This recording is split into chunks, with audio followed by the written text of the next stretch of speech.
నమస్కృత్య నరం చైవ నరోత్తమం దేవీం సరస్వతీం వ్యాసం తతో జయముదీరయేత్. యజ్ఞేశ అచ్యుత గోవింద మాధవ అనంత కేశవ కృష్ణ విష్ణో హృషీకేశ వాసుదేవ నమోస్తుతే.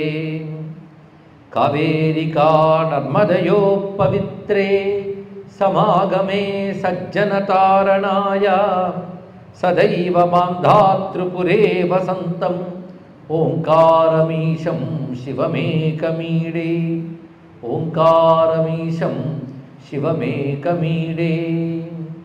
ఓంకారాకారమీశానం ఉమానాథం సదాశివం నర్మదాతట సంవాసం పరమేశ్వరమాశ్రయే అమలేశ్వరమాశ్రయే.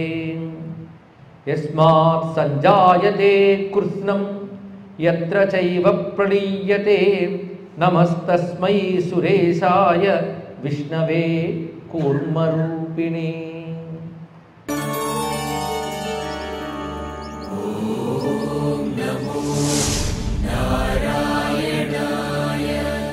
తేషాం జ్ఞాని నిత్యయుక్తః అహం సచ మమ ప్రియః. గీతావాక్యం మళ్ళీ వాడు నాకు ఇష్టమైన వాడు సుమా. అందుకే నాయన ఇప్పుడు చెప్పిన దాని ప్రకారం మయా తతమిదం కృత్స్నం. ప్రధాన పురుషాత్మకం, మొత్తం జగత్తమంతా ప్రకృతి పురుషాత్మకమే. మనం కూడా అంతేనండి. పంచభూతాలు మనస్సు బుద్ధి అని ప్రకృతి అయితే ఇవన్నీ నేను తిరుగుతుంది పురుషభావం. ఇది ప్రకృతి పురుషాత్మకం. దీని నిండా అసలు చైతన్యం ఉన్నవాడు నేనే. అందుకే నా చేత మయాతతమిదం, మయా ఆతతం ఇదం, నా చేత ఇదంతా వ్యాపించబడింది. మయ్యేవ సంస్థితం, నాయందే ఉన్నది, నా చేతే ప్రేరేపింపబడుతున్నది. ఇది తెలుసుకో అని వివరిస్తూ తెలుసుకో అంటున్నాను. కానీ అన్నిట్లో నేను ఎలా ఉన్నానని చూపించాలిగా. చూపిస్తా చూడు. అన్నిట్లో నేను కదలిక తెస్తూ ఉంటే అన్నీ కదులుతున్నాయి. కదలిక అంటే చెయ్యాలని సంకల్పం నుంచి క్రియారూపం వరకు రావడం కదలిక. బ్రహ్మ సృష్టి చేయాలనుకున్నాడు, కదలిక. అది ఫస్ట్ కదలిక, మూమెంట్, వైబ్రేషన్. సృష్టి చేయడం పని చేస్తున్నాడు, కదలిక. ఎలా చేయాలో ఆలోచిస్తున్నాడు, కదలిక. కానీ ఇవన్నీ ఏమనాలి? కదలిక, మూమెంట్స్. అది లేనిది లేదు. మీరు ఇక్కడికి వచ్చారంటే కదిలి వచ్చారు, గది నుంచి ఇక్కడికి అని కాదు. ఈ లోపల ఆలోచన కదిలింది, సంకల్పం కలిగింది, శరీరంలో కదలిక ఉంది. లేదా చెప్పండి. ఇక్కడ ఇప్పుడు మీరు కూర్చున్న కదలిక ఉంది. కదలిక ఆగిపోతే ఎక్కడికో కదిలించేస్తాడు. కానీ కదలిక లేనిది ఎక్కడ? చైతన్యం ఉన్న చోట చేతనంతో ఉంటుంది. తెలుసుకో. ఇక్కడ కదలిక కనబడుతోంది నీకు. కదలిక కారణం చైతన్యం, కదలిక చేతనం. చేతన చైతన్యం కాదు, చేతనికి కారణం చైతన్యం. కానీ జగత్తులో నువ్వు చూస్తూ ఉంటే ప్రతి చోట ఈ కదలిక ఉందా లేదా? ఎక్కడ? అణువు మొదలు బ్రహ్మాండం వరకు కదలిక ఉంది.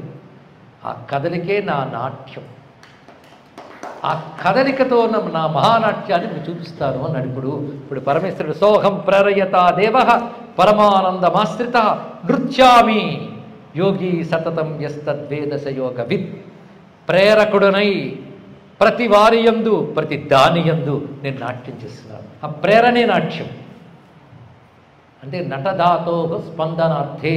ఋగ్వేదంలో నట శబ్దం వచ్చింది. అంటే డ్యాన్స్ గురించి ఋగ్వేదం మీద కూడా చెప్పబడింది అని రీసెర్చ్ స్కాలర్స్ రాస్తారు. దానికి పాణిని మొదలైన వారు ఇచ్చిన మాట నటధాతో స్పందనార్థే. నట అంటే స్పందన, స్పందన అంటే వైబ్రేషన్. నేను ఇది చేస్తాను, ప్రవచనం వింటాను, స్పందన. వినను, స్పందనే. స్పందన వల్ల సంకల్పాదులు, ఇచ్ఛ, జ్ఞాన, క్రియ అన్నీ కలిగాయి కదా. కానీ మొదటి వచ్చింది ఏమిటి? స్పందన. నా కలు కుశలహ స్పందితుమపి. ఆ స్పందనగానే శక్తి ముందు నీకు కనబడుతుంది, లేకపోతే కనబడుతుంది.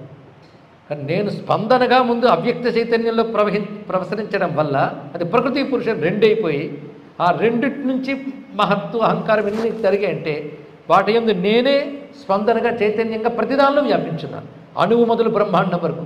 కనుక నువ్వు చూడగలిగితే అణువులో కూడా నా నృత్యం చూస్తావు, బ్రహ్మాండమంతా నా నృత్యం చూస్తావు. అణువు మొదలు బ్రహ్మాండం ప్రతి దానిలో ప్రతి వారిలో నా నృత్యం ఉంది. అందుకే నా నృత్యమే సమస్త విశ్వరూప సందర్శన యోగం. కనుక ఇక్కడ పరమేశ్వరుడు చూపిస్తున్న విశ్వరూపం నటరాజ సందర్శనం. అది దీని యొక్క ప్రత్యేకత.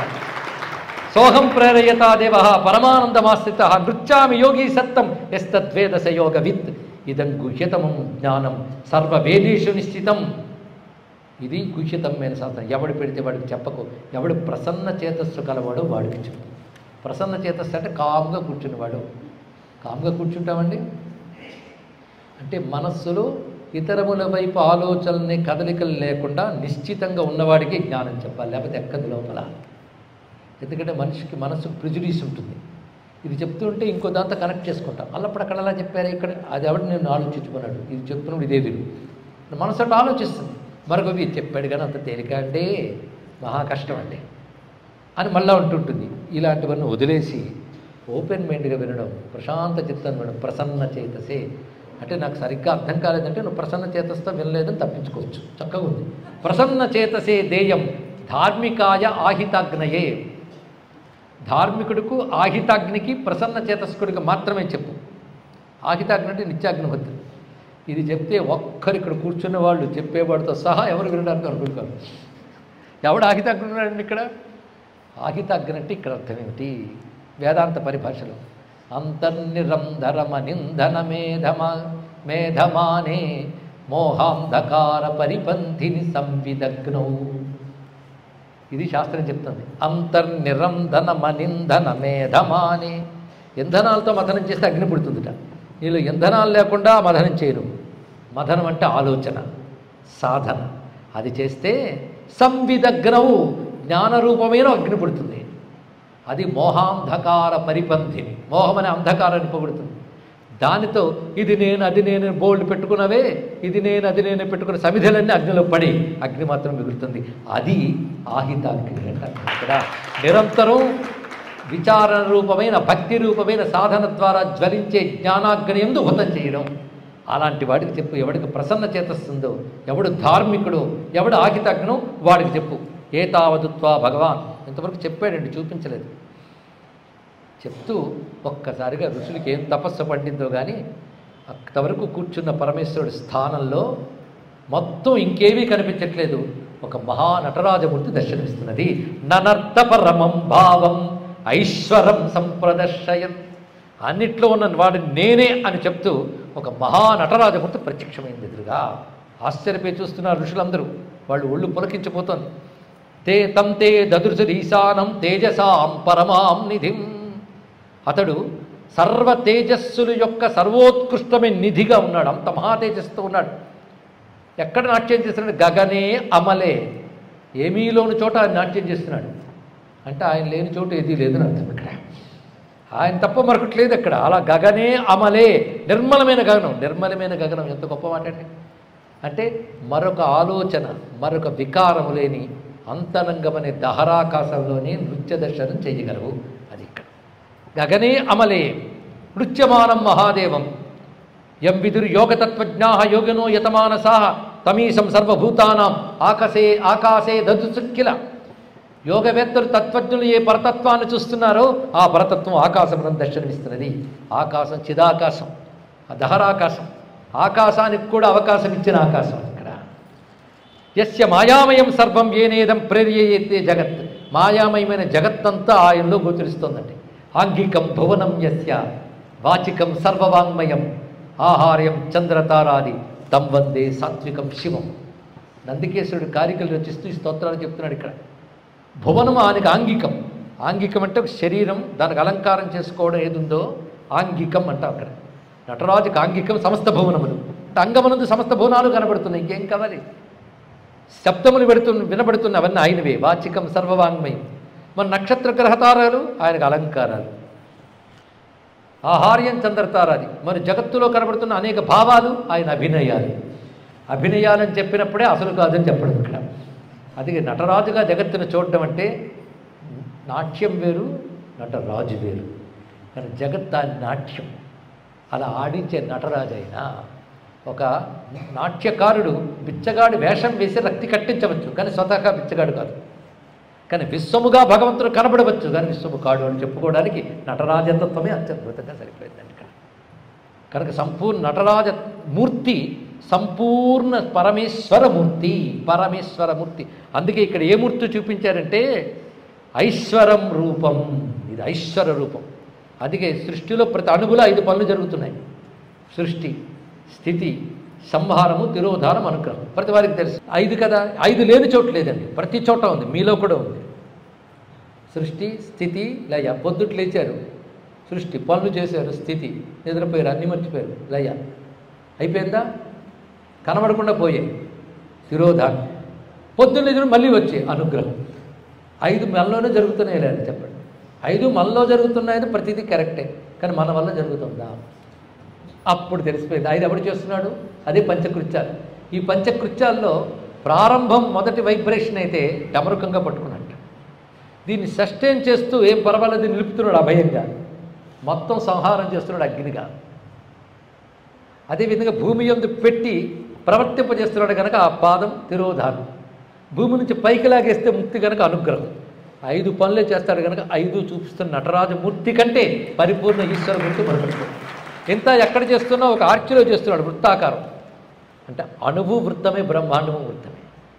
అణువనే వృత్తంలో, బ్రహ్మాండం అనే వృత్తంలో నాట్యం చేస్తున్న వాడిని చూడటమే నటరాజ దర్శనం కనుక ఇది పరమేశ్వరమూర్తి. అందులో సర్వవిశ్వము కదులుతూ కనబడుతుంది. కదులుతూ కదిలిస్తూ ఉన్నవాడు కదలిక లేనివాడు. అదే నటరాజత్వం మొత్తం కూడా. అందుకే నృత్యమానం మహాదేవం యస్య మాయామయం సర్వం ఏనేద ప్రేర్యతే జగత్ నృత్యమాన స్వయం విప్రై విశ్వే సహా ఖలు దృశ్యతే. అదిగో విశ్వేశ్వరుడు నటరాజుగా కనబడుతున్నాడు. యత్ పాద పంకజం స్మృత్వా పురుష అజ్ఞానజం భయం జాతి నృత్యమానం తం భూతేశం దదృశక్కిల.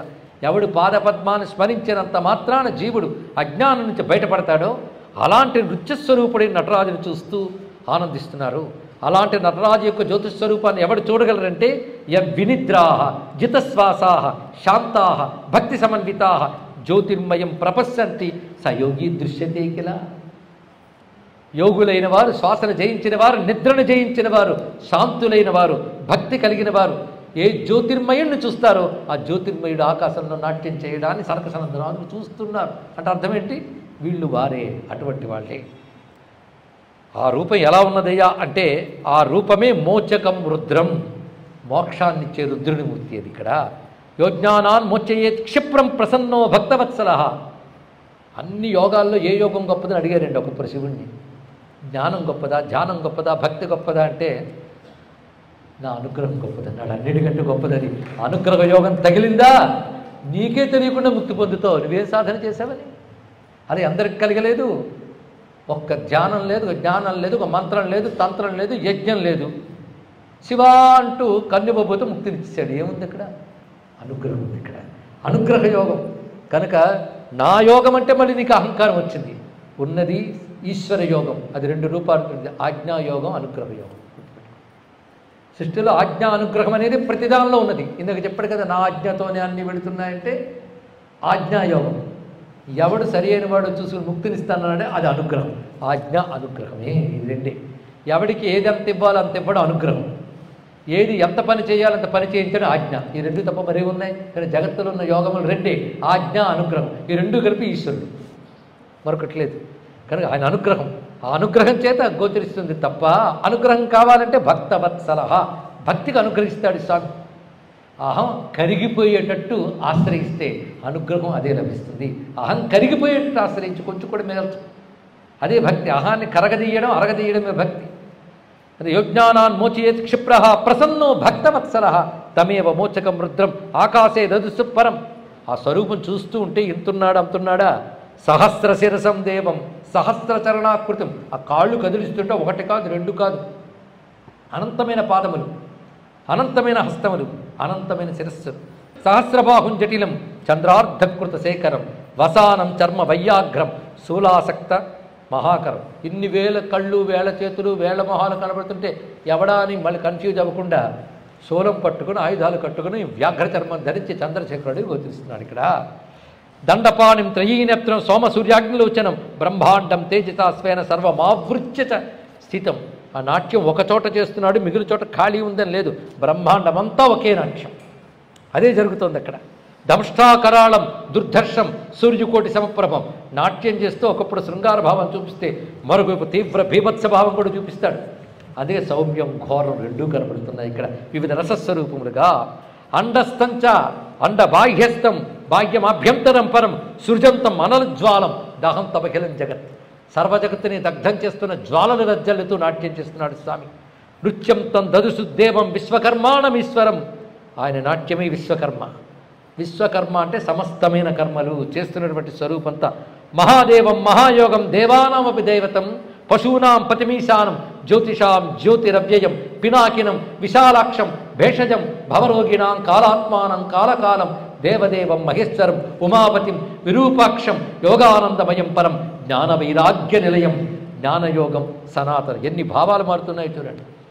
ప్రపంచాన్ని తగలబెట్టే జ్వాలలుగా చూపిస్తున్నాడు, ప్రపంచాన్ని సృజించే శక్తిగా చూపిస్తున్నాడు, పాలించే స్వరూపంగా గోచరింపజేస్తున్నాడు, జ్ఞాన వైరాగ్యాలకు నిలయమైన జ్ఞానయోగంగా చూపిస్తున్నాడు. ఇవన్నీ నాట్యంలో కనబడుతున్నాయి. ఇన్ని భావాలు ఒక నటరాజులో కనబడుతున్న నాట్యాలు. శాశ్వతైశ్వర్య విభవం ధర్మాధారం దురాసదం మహేంద్రోపేంద్ర నమితం మహర్షిగణ వందితం ఆధారం సర్వశక్తీనాం మహాయోగేశ్వరేశ్వరం యోగినాం పరమం బ్రహ్మ యోగినాం యోగవందితం యోగినాం హృది తిష్టంతం యోగమాయా సమావృతం. అలా కనబడుతుంటే ఇందాక శివుడి పక్క కూర్చుని విష్ణువేమయ్యాడు. వాళ్ళకి ఆ ప్రశ్న రాలేదనుకోండి, ఇక్కడ చూపిస్తున్నాడు. క్షణేన జగతో యోధి నారాయణ మనామయం ఈశ్వరే నైకతాపన్నం అపశ్యన్ బ్రహ్మవాదిన. అంతవరకున్న విష్ణువు ఆయనలో కనబడుతున్నాడు, వాడికి ఏకత్వంగా కనబడుతున్నాడు. అది చూసి మొత్తం నటరాజు యొక్క స్వరూపానికి ఒక పేరు పెట్టి నమస్కారం చేస్తున్నారు వీళ్ళు.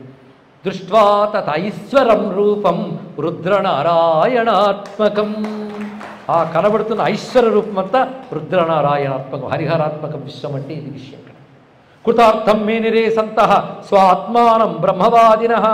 ధన్యులమైపోయాను పరవశించిపోయి బ్రహ్మవాదులైన వారందరూ ఎవరు వారు? సనత్కుమారక సనక భృగుశ్చ సనాతనశ్చైవ సనందనశ్చ రుద్రోంగిరా వామదేవోథ శుక్రో మహర్షి అత్రి కపిలో మరీచి. వీళ్ళందరూ దృష్ట్వాద రుద్రం జగదీశితారం. ఆ చూస్తున్న స్వరూపం రుద్రస్వరూపం నటరాజమూర్తి, జగత్ శాసకుడైన ఈశ్వరుడైన రుద్రుడు. తం పద్మనాభాశ్రిత వామభాగం. పద్మనాభుడు వామభాగమనందుండగా అంటే సగభాగం విష్ణువుగా ఉండగా ధ్యాత్వా ఉదిస్తం ప్రణిపత్యమూర్ధన. సగం కనబడ్డం అంటే అర్థం ఏంటంటే దానితోనే కానీ పూర్ణం కాదని అర్థం. ఇక్కడ ఆ పూర్ణత్వం చూపిస్తాడు. ధ్యాత్వా హృదిస్థం. ఆ కనబడుతున్న మూర్తి ఎక్కడున్నాడు? అబ్బా ఎదురుగా డాన్స్ చేస్తున్నాడు అనుకోవడం కాదు, హృదిస్థం హృదయంలో ఉన్న పరమాత్మను చూస్తూ మూర్ధ్నా బద్ధ్వాంజలిం స్వేషు శిరస్సు భూయా. అంటే లోపల బయట ఒకే మూర్తిని చూసిన అనుభవమే ఈ దర్శనంలో ఉన్నది. ఇక్కడ వీరు చేసిన శివస్థుతి అత్యద్భుతమైన మహిమాన్వితమైన నటరాజు స్థుతి. త్వామేకమీశం పురుషం పురాణం ప్రాణేశ్వరం రుద్రమనంతయోగం నమామ సర్వే హృది సన్నివిష్టం ప్రచేతసం బ్రహ్మమయం పవిత్రం. త్వాం పశ్యంతి మునయో బ్రహ్మయోనిం దాంతా శాంతా విమలం రుక్మవర్ణం ధ్యాత్మాత్మస్థమచలం స్వే శరీరే కవిం పరేభ్య పరమం తత్పరంచ. ఈ శ్లోకమును జాగ్రత్తగా రాసుకొని ఉపనిషత్తులు చూస్తే ప్రధానికి ఉపనిషత్ వాక్యం ఉంటుంది. ఉపనిషత్ వాక్య గర్భిత శివస్థుతి ఇక్కడ. అంటే ఔపనిషద బ్రహ్మస్తోత్రం అని అర్థం. నిర్విశేష బ్రహ్మస్థుతి అని కూడా పేరు తిరిగి. అనోరణీయాన్ మహతో మహీయాన్ స్వామేవ సర్వం ప్రవదంతి సంతః హిరణ్యగర్భో జగదంతరాత్మా తత్తోధిజాత పురుష పురాణ సంజాయమానో భవతా విసృష్టో యథా విధానం సకలం ససజ్జ త్వత్తో వేదాః సకలాః సంప్రసూతా త్వయ్యేవాంతే సంస్థితం తే లభంతే పశ్యామస్త్వాం జగతో హేతుభూతం నృత్యం తం స్వే హృదయే సన్నివిష్టం. నృత్యం చేస్తూ హృదయంలో ఉన్న స్వామివారికి నమస్కారము. నృత్యం తంతే మహిమానం స్మరామః సర్వాత్మానం బహుధా సన్నివిష్టం బ్రహ్మానందమనుభూయానుభూయ ఓంకారస్తే వాచకః ముక్తిబీజం త్వమక్షరం ప్రకృతౌ గూఢరూపం. ముక్తి బీజమైన ఓంకారమైన అక్షరము నీ యొక్క స్వరూపం. అలాగే ప్రకృతవు గూఢరూపం, ప్రకృతి యందు గూఢముగా ఉన్నవాడు. యో వేదాదౌ స్వరప్రోక్త అంటే ఓంకారం, వేదాంతేచ ప్రతిష్ఠిత అది ఓంకారం. అంటే వేదం చెప్పే ముందు ఓంకారం, వేదం పూర్తయ్యాక ఓంకారం. వేదమునకు ఆదిస్వరముగా ఏది చెప్పబడుతున్నదో అంచెమునందు కూడా ఏది చెప్పబడుతున్నదో అది అంటే ఓంకారం. జాగ్రత్త వింటున్నారు కదా. యో వేదాదౌ స్వరప్రోక్త వేదాంతేచ ప్రతిష్ఠ తస్య చెప్పండి ప్రకృతిలీనస్య. అదే ఇక్కడ ప్రకృతవు గూఢరూపం. ఆ మంత్రం వ్యాఖ్య రూపం. ప్రకృతి లీన, ఎలాగా? ప్రకృతి యందు గూఢముగా, పాలలో వెన్నలాగా. అలా లీనమైన వాడు ప్రణవవాచ్యుడు, ఓంకారేశ్వరుడు అని అర్థమండి ఇక్కడ. తత్వాం సత్యం ప్రవదంతీహ సంతక స్వయం ప్రభం భవతో యత్ప్రకాశం ఏకో వేదో బహుశాఖో యనంతస్వామేవైకం బోధయంత్యేక రూపం. ఏకో వేద బహుశాఖ, ఒక్క వేదమే బహుశాఖలతో, బహుశాఖలతో ఉన్న ఒక్క వేదము ఒక్క నిన్నే ప్రతిపాదన చేస్తుందయ్యా పరతత్వాన్ని. ఏకో రుద్ర త్వం కరోమి కరోషీహ విశ్వం త్వం పాలయస్సఖిలం విశ్వరూప త్వమేవాంతే నిలయం విందతీదం నమామస్వాం శరణం సంప్రపన్నా. 21 శ్లోకాలండి ఇది మొత్తం. కానీ మనం మూడో ఎన్నో చెప్పుకున్నాం. చివరి శ్లోకంలో నమో భవాయాస్తు భవోద్భవాయ కాలాయ సర్వాయ హరాయ తుభ్యం నమోస్తు రుద్రాయ కపర్దినే తే నమోగ్నయే దేవ నమః శివాయ.